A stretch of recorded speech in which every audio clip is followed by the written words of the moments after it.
देखो, आज हम लोग constant motion of connected particles के बारे में थोड़ा सा पढ़ेंगे। तो पहला बात है कि constant motion of connected particles basically है क्या। ये लॉज ऑफ मोशन का वो सिचुएशन है जहां हम लोग बेसिकली क्या करते हैं कि जब भी दो मूविंग बॉडीज होगा और दो मूविंग बॉडीज को कनेक्ट करने वाले जो लाइट इनएक्सटेंसिबल स्ट्रिंग होता है वो अगर इक्वल डिस्प्लेसमेंट ना कर सके at both of it ends where the bodies are connected, तब क्या होता है कि दोनों बॉडीज का मूवमेंट अगर डिफरेंट रेट से परफॉर्म करे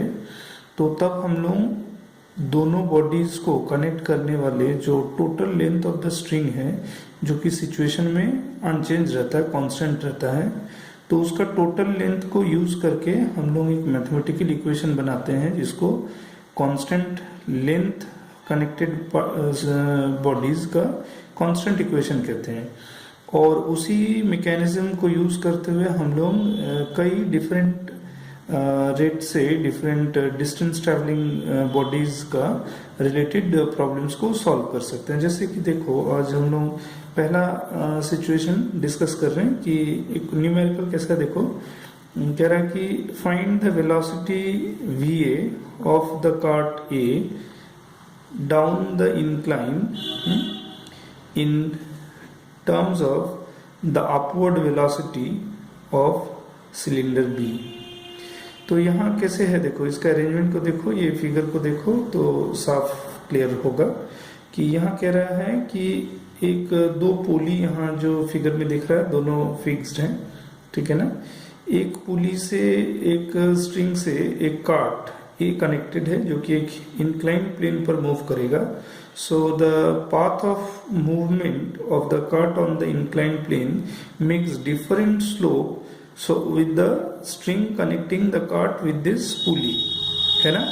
अच्छा, दूसरा है कि वो स्ट्रिंग का दूसरा एंड एक मूवेबल पुली से होते हुए एक फिक्स पुली पर बंधा हुआ है, लाइक दिस, ठीक है। तो यहाँ जो मूविंग पुली के साथ जो सिलेंडर बी बंधा हुआ है,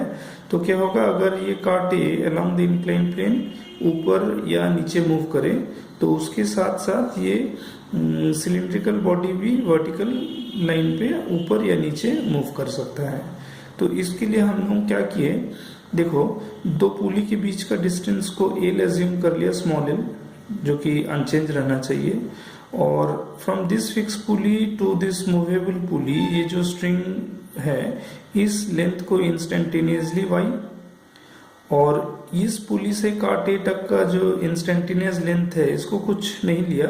इसका कारण क्या है, क्योंकि जैसे जैसे कार्ट मूव करेगा, you can see in this diagram along the movement of the cart along the incline plane given plane of the motion of the cart A, जो स्ट्रिंग का है पुली टू कार्ट ए का string, not only length rather उसका position, angular position with the incline plane will also move. That's why वहां दो variable आ जाएगा, length wise और पोजीशन वाइज। इसीलिए हमने वहां वेरिएबल एज्यूम नहीं किया, जबकि क्या किया कि जो पाथ में कार्ट ए मूव कर सकता है उस पाथ पर एक परपेंडिकुलर डिस्टेंस लिया जो कि हमेशा फिक्स रहना चाहिए h, और उस फुट ऑफ द परपेंडिकुलर से up to the instantaneous position of the cart को x लिया, ताकि अगर cart along the incline plane move करे तो x का डेरिवेटिव मिल जाएगा, ठीक है ना। तो उसी हिसाब से देखो हम लोगों ने इसको कैसे एज्यूम किया, we have assumed it like that we can consider the fact that length of the string is constant। पूरा जो total string का length है उसको capital L मान लिया, let capital L be the length of the string used in the given arrangement, है ना। और ये जो ज्योमेट्री हमने बताया कि from the pulley to the path of motion of cart A, ये जो डिस्टेंस है इसको अगर हम लोग स्मॉल h मान ले और foot of the perpendicular to cart A का ये जो डिस्टेंस अगर x है, तो फिर राइट एंगल ट्रायंगल के प्रॉपर्टी को यूज करते हुए इसको लिख सकते हैं root under x square plus h square. तो ये हो गया root under x square plus h square, ये हो गया स्मॉल एल, और ये y। तो टोटल लेंथ को देखो हमने लिख दिया है root under x square plus h square plus l plus 2y बराबर कैपिटल एल, जो कि कांस्टेंट है। फिर हमने क्या किया, इस एक्सप्रेशन को डिफरेंशिएट कर दिया, differentiating the above expression with respect to time t। तो टाइम t के रिस्पेक्ट में अगर